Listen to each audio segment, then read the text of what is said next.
In this video, I want to look at making left-hand Riemann sum estimates for definite integrals. So the first thing I want to do is I want to start with Riemann's definition of the definite integral. The definite integral from a to b of f of x dx is this ugly looking limit. The limit as n gets big and delta x goes to 0 of the sum as k goes from 1 to n of f of ck times delta x, where delta x is b minus a over n and ck is trapped between a plus k minus 1 times delta x and a plus k times delta x. Now that is a mouthful to say, so what I want to do is I want to again stress what we're really doing here. The thing that we're adding together in this series are nothing more than areas of rectangles. F of ck times delta x is nothing more than the area of the rectangle over the kth slice, which I've been calling rectangle k. Delta x equal to b minus a over n is the width of all of our rectangles, and ck is a sample point in the kth subinterval, and the kth subinterval runs from xk minus 1, which is given by a plus k minus 1 times our jump value, which is delta x, up to xk, which is a plus k times the delta x's. In other words, a plus k jumps. To do a left-hand sum, I want to set ck equal to the left-hand endpoint of the kth subinterval. So a left-hand sum is going to look like this. So a left-hand sum estimate is going to be done by setting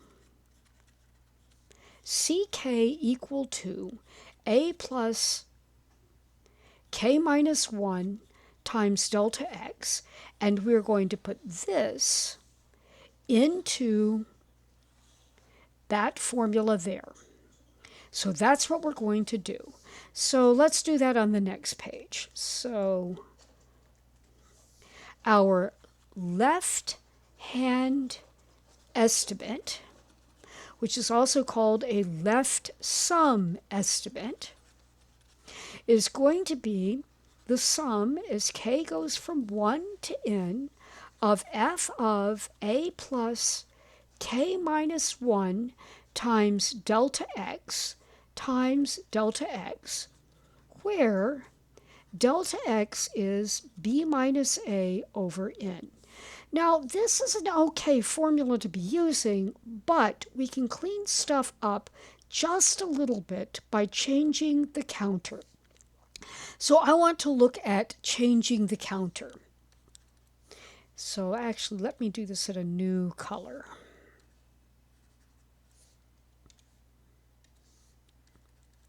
If I let L be equal to k minus 1, so that this stuff here simplifies to just L times delta x, then we're going to get the following thing. K equal 1 is going to say that L is going to start at 0. K equal n is going to say L is going to end at n minus 1. And our sum, in other words, our left-hand estimate, is going to become the sum as L goes from 0 to n minus 1 of f of a plus L times delta x times a delta x. Now, the thing is most books then do another substitution of variable. It doesn't matter what I call the counter here, and so it is traditional to write that the left-hand estimate is going to be the sum as k goes from 0 to n minus 1 of f of a plus k times delta x times a delta x, where delta x is b minus a over n. And this is a formula that you should write down in your notes, because you will need it when you're trying to find left-hand estimates for particular integrals. What I'd like to do now is I'd like to do the same kind of example that I did in the right-hand sum of finding left-hand estimates in sigma notation for several values of the number of rectangles for a particular integral. So let's continue to let f be the same function that we had in the previous video, which was x squared plus x plus 1. And I want to this time find left-hand estimates for the integral between 1 and 3 of f of x dx with n equal to 5, 20, and 50 left rectangles. So what I want to do is, just like on the previous video, I want to find the sigma notation for a left-hand estimate, and then I will plug in n equals 5, 20, and 50 into the formula that I get. So what I'm going to do here is my left-hand formula, my left-hand estimate, is the sum as k goes from 0 to n minus 1 of f of a plus k times delta x, where delta x is b minus a over n. And the integral that we are looking at tells me the value of a. The bottom endpoint is a, the top endpoint is b.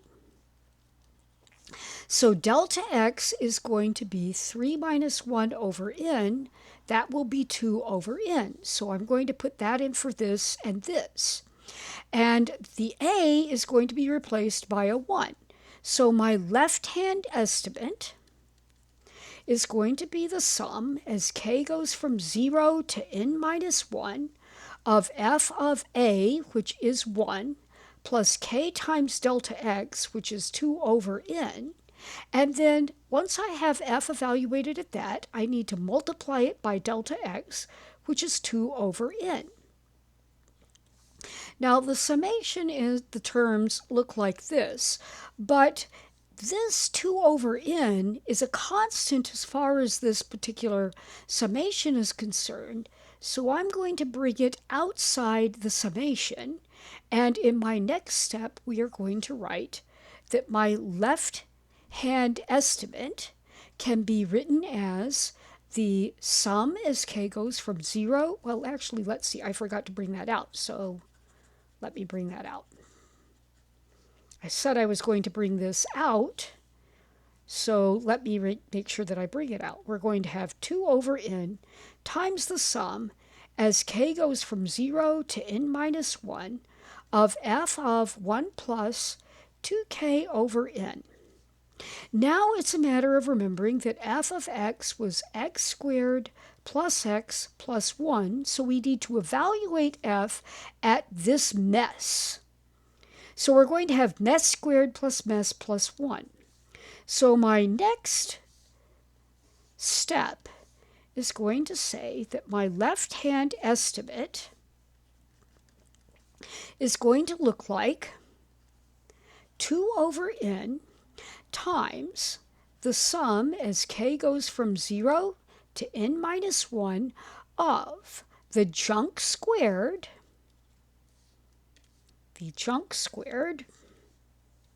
and let me actually clean up that whole thing because that's kind of hard to read. So I want the junk squared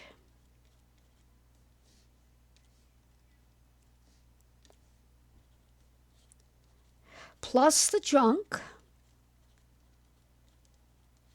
plus 1, because the stuff that I've put inside these square brackets is f of 1 plus 2k over n.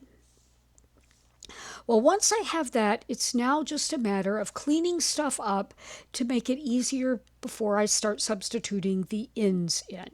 So our left-hand estimate can be written as 2 over n times the sum as k goes from 0 to n minus 1 of, well, when I square this, I'm going to have 1 plus 2 times 2k over n plus 2k over n quantity squared. Then I'm going to have this 1 plus 2k over n, and then I have that final 1. And now what I want to do is, again, I want to collect my constants, my simple k over n terms, and then my k over n quantity squared term.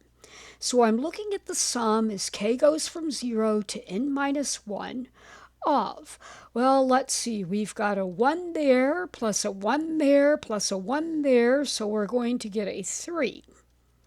Plus, I've got 4k over n here, because I've got 2 times 2k over n. That's 4k over n plus 2k over n. That's going to be 6k over n. So I have 6k over n. Plus I have this term here, and that is going to be 4k squared over n squared.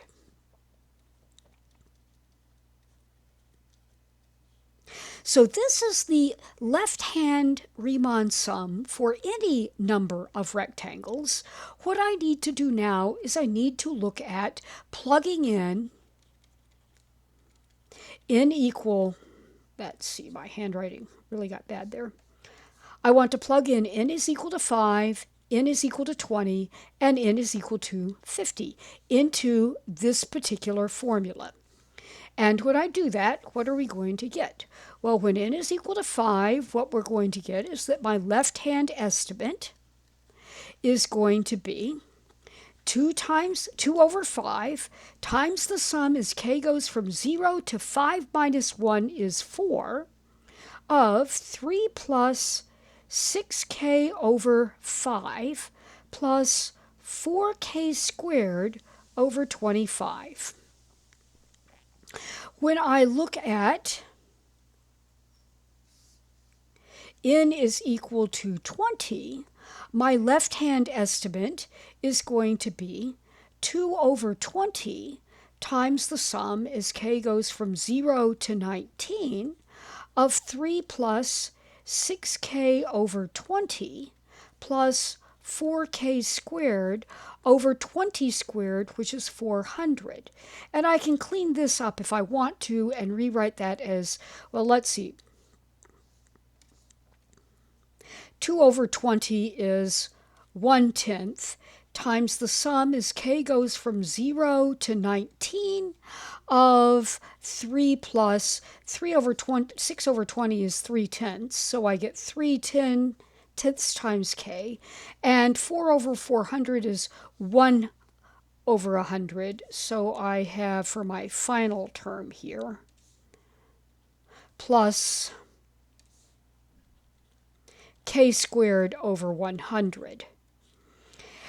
Then finally I need to do the k over, the n is equal to 50. And when I plug in 50, I'm going to get, my left-hand estimate will be 2 over 50 times the sum as k goes from 0 to 49 of 3 plus 6k over 50 plus 4k squared over 50 squared. And I could clean this up again by figuring out what 50 squared is and doing the canceling, and this would be 1 over 25. I don't really want to do that. I do, however, want to end this video with looking at both the formula for right-hand estimates and the formula for left-hand estimates, because they are very close to each other, and I want to look at what the difference is. So a right-hand estimate looks like the sum as k goes from 1 to n of f of a, let me see, f of a plus k times delta x times the delta x. The left-hand sum estimate looks like the sum as k goes from 0 to n minus 1 of f of a plus k times delta x times delta x. The only differences are where the counter starts and ends. In a right-hand sum, the k is going from 1 to n. In a left-hand sum, the k is going from 0 to n minus 1. That's the only difference between the formulas for a right-hand estimate and a left-hand estimate.